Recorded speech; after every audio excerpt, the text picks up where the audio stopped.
So hello guys, andito kami sa Gapan ngayon. So hindi na ako napag-intro, magbablog ako. So kasama ko sila mama. Tapos yun, magpupunta kami ng Bicol ngayon kasi bibisita dun sa kamag-anak. So ayan si mama, ayun. Ayan sila mama. Tapos yun yung kapalit ko, si Rina. So inaantay na lang namin si Papa para makabalik, tapos sasakay na kami ng bus papunta sa Cubao. So balitaan ko siguro kayo mamaya kung ano pa yung mga mangyayari. At focus muna kayo sa ilong ko. Ang ingay dito. So may lang ulit. Ewan kung dinig nyo ako, makakalaman natin pag in-edit ko to. Bye.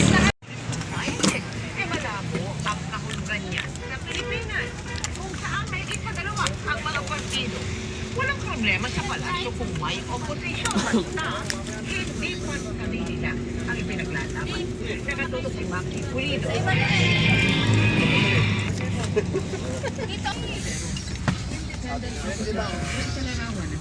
Excuse me.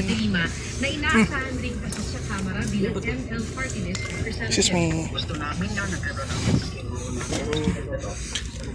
Ang init ng siomay.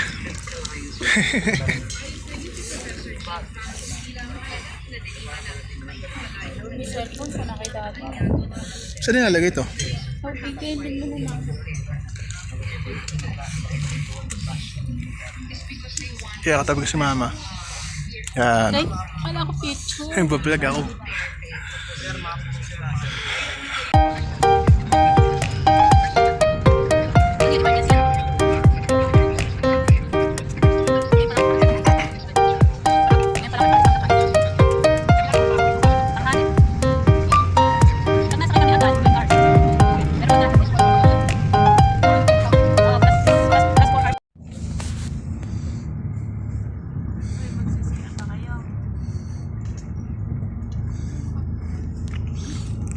So yun guys, ayan, bus stop.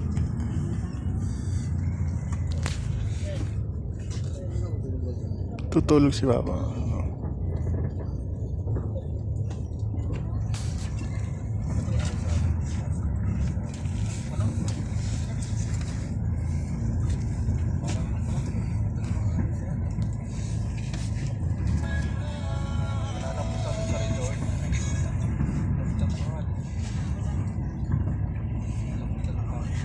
Wala pong unang baba.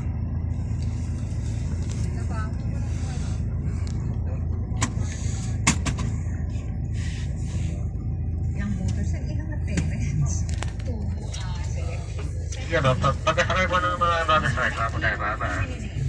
Nagkabon naman sa Mindanao sa Pilipinas sa mga ng kampanya. So hello guys, dito kami sa dito kami sa ang tawag dito, basta dun sa hintuan, bus stop, stopover yun.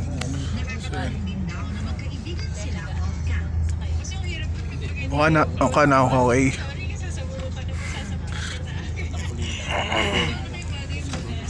Tabi tayo ng bintana, so mas okay na to para makita natin yung mas maganda yung mga nangyayari. So yun.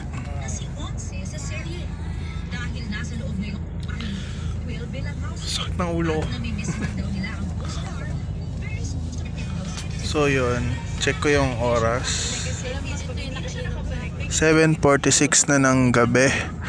At ito yung unang bus stopover namin. Tapos balitaan ko kayo saan namin next.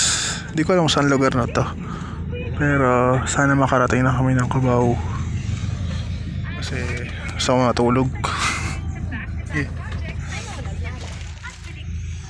Mukha akong koki.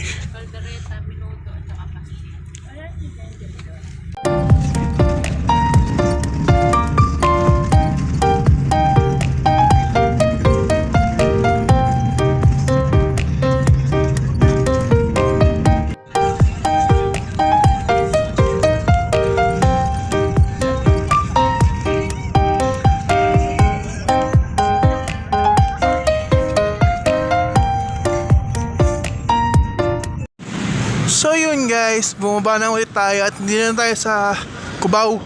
So andito na sila papa, yun o. So ito yung dala-dala ko.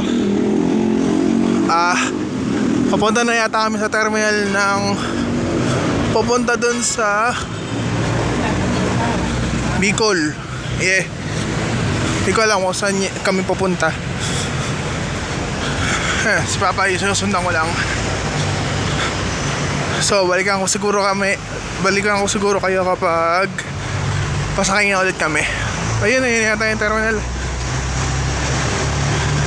Nice! Time check nga pala. Wait, may hawak ako. Di ko alam kung anong oras na.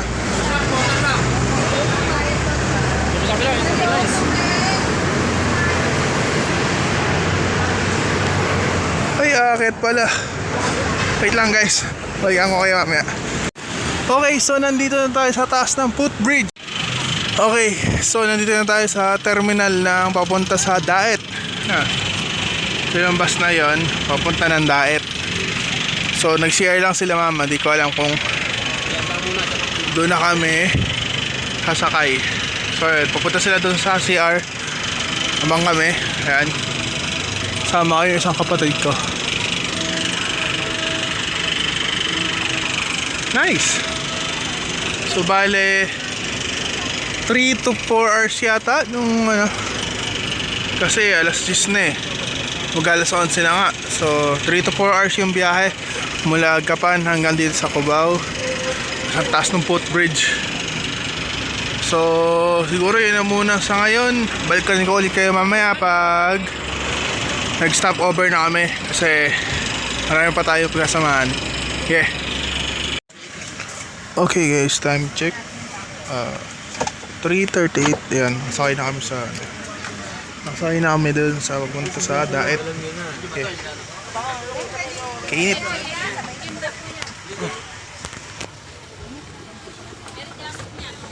Lina. So yun. Dumating kami ditong 11. Nagtay kami hanggang 4. Okay.